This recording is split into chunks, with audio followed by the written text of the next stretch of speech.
All right. Hello, everyone. How are you doing?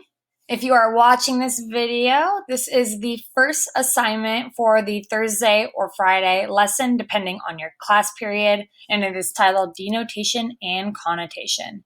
But before you get started on the first activity for this lesson, I like to make sure that you have all finished the figurative language question sheet, which looks like this, because you should definitely finish this before getting started on this lesson's activities.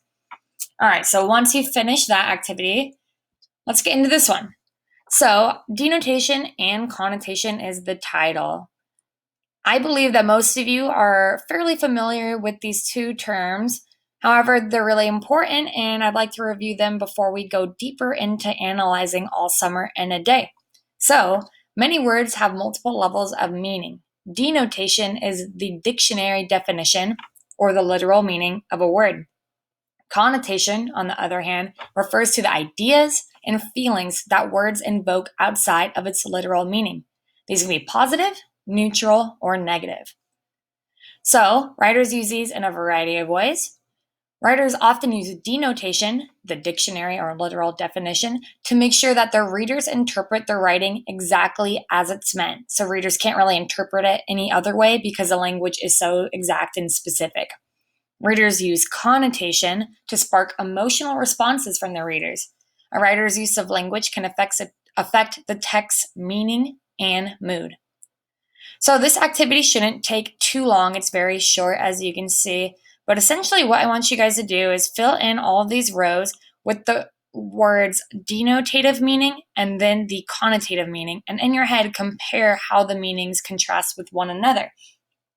So I did this quick example up here.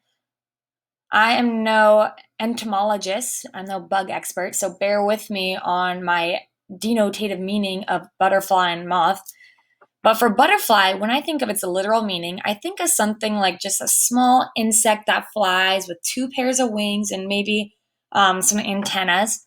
And then for moth, I think something very similar. I think of it just a small insect that flies, two pairs of wings, often brown. I think they have antennas too. Again, I'm not an entomologist.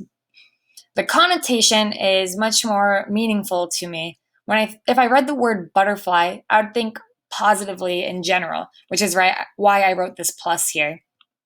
If I read the word butterfly, I'd think happy things, positive things in general. Butterflies I associate with nice weather, beautiful colors. Moths, on the other hand, I tend to think negatively of, which is why I wrote that minus there. So I define a moth as, for the connotation, as an annoying insect that flies into my house because that's what it makes me think of. So in these remaining three rows, I want you to do the same essential process here. So for rich, I would like you to start writing what the dictionary, more or less, definition is of rich. You don't need to write the actual dictionary definition. Just think what the literal meaning of being rich is, and then the literal meaning of being wealthy, and so on.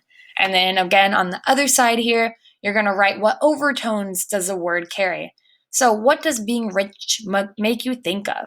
You can think of stereotypes, things like that, things how they're portrayed in movies, and so on. This activity shouldn't take too long. And then finally, this one should be really quick. Underline the word in parentheses that has the positive connotation. So, for example, winning the soccer game was fine. Winning the soccer game was awesome. You would underline either fine or awesome, whatever word you think has the positive connotation. So this is the first activity for the Thursday, Friday lesson.